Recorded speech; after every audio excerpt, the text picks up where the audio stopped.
தம்பி 6-7 பேர் அடிச்சா தப்பு தம்பி. நாளைக்கு எனக்கு இதேதான். நீங்க வண்டி அப்படி ஓட்டுறது அவசியம். வயசானவங்க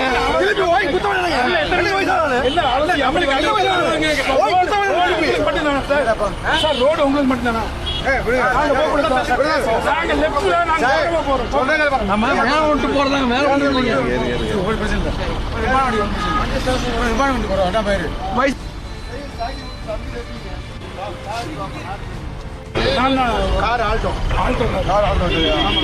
அந்த பாலத்துல மேல ஏறுறோம்.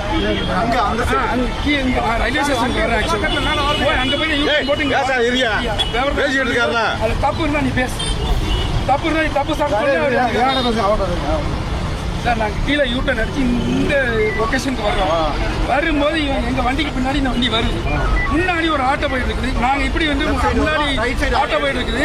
அந்த ஆட்டோவை இவன் ஆறுன அடிச்சுக்காங்க.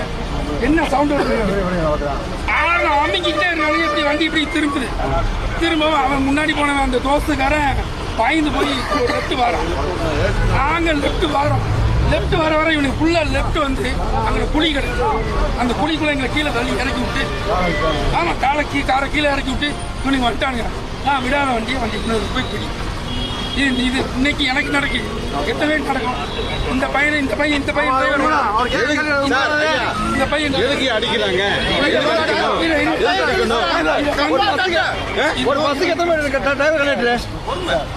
எதுக்கு அடிக்கணும்?